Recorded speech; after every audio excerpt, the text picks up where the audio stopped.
صرف قرآن ہے، صرف قرآن ہے، صرف قرآن ہے، صرف قرآن ہے۔ کہ جناب نبی کریم صلی اللہ علیہ وسلم کے بارے میں آتا ہے حدیث کے اندر کہ آپ صلی اللہ علیہ وسلم کا گزر دو قبر کے پاس سے ہوا۔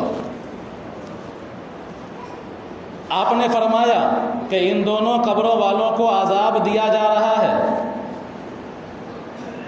اور ان دونوں کو جو عذاب دیا جا رہا ہے ایسا نہیں کہ انہوں نے خوب سنگین جرم کیا ہے، ایسا نہیں کہ انہوں نے خوب سنگین جرم کیا ہے، یعنی زنا کر دیا ہے یا مرڈر کر دیا ہے، قتل کروا دیا ہے، ایسا نہیں۔ اگر اس جرم سے یہ بچنا چاہتا تو آسانی سے بچ سکتا تھا، یہ معمولی جرم تھا، لیکن اس کا عذاب اتنا سنگین ہے کہ میں دیکھ رہا ہوں کہ ان دونوں قبروں والوں کو عذاب دیا جا رہا ہے۔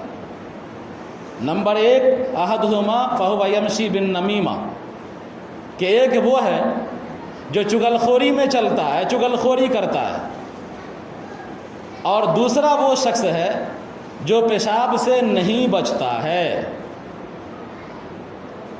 چغل خوری کرتا ہے، اس کو بھی عذاب دیا جا رہا ہے، اور میں رسول اللہ دیکھ رہا ہوں عذاب ہو رہا ہے۔ اور دوسرا جو پیشاب سے نہیں بچتا ہے اس کو بھی عذاب ہو رہا ہے۔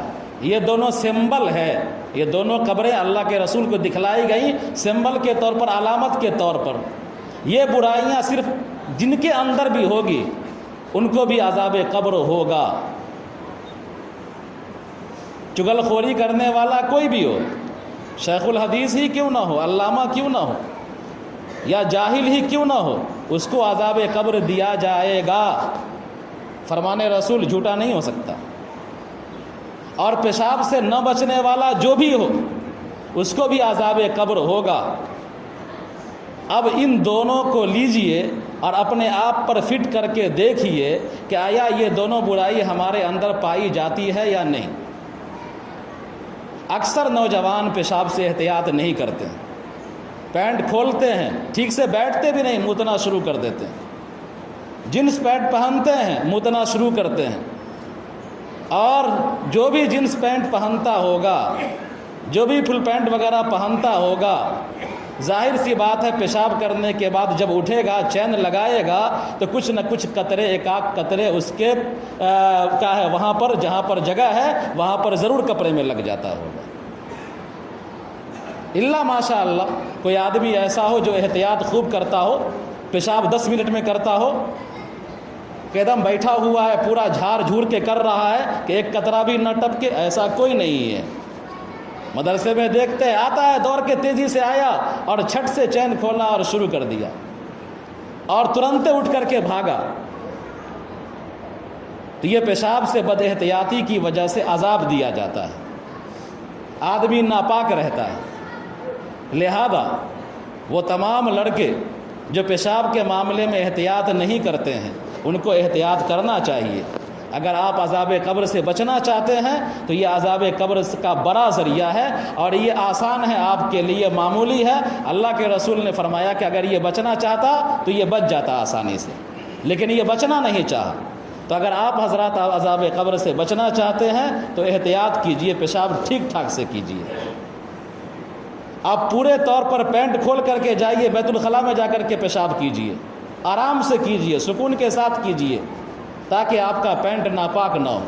آپ کو نماز پڑھنا ہے، آپ کو وضو کرنا ہے، اگر پینٹ ناپاک ہے آپ کا تو آپ کی نہ وضو ہے نہ آپ کی نماز ہے، لہذا احتیاط کیجئے۔ اور دوسری چیز کہ جناب نبی کریم صلی اللہ علیہ وسلم نے فرمایا تھا کہ جہنم میں لے جانے والی سب سے بڑی چیزیں جو ہیں وہ دو ہیں، ایک وہ جو منہ کے درمیان ہے یعنی زبان، جس کو ہم چغل خوری کے واقعات کے شکل میں سمجھایا ہے، تو زبان کا استعمال صحیح کیجئے۔ اور دوسری چیز وہ شرمگاہ ہے کہ شرمگاہ کا استعمال اور شرمگاہ کا ناجائز طریقے سے استعمال نہ ہو، یہ دونوں چیزیں انسان کو زیادہ جہنم میں لے جائیں گی۔ لہذا پیشاب سے احتیاط بہت ضروری ہے، اور چغل خوری بھی ایک معاشرے کا پیشاب ہی ہے کہ لوگ منتقل کرتے رہتے ہیں ایک دوسرے کے پاس، گویا کہ گند پھیلاتے رہتے ہیں، معاشرے کے سکون کو ختم کرتے ہیں۔ یہ پیشاب پھیلانے سے زیادہ سنگین ہے، اس سے احتیاط کیجئے۔ اللہ تبارک و تعالی ہم سب کو کہنے سننے سے زیادہ عمل کی توفیق عطا فرمائے۔ مولاي صل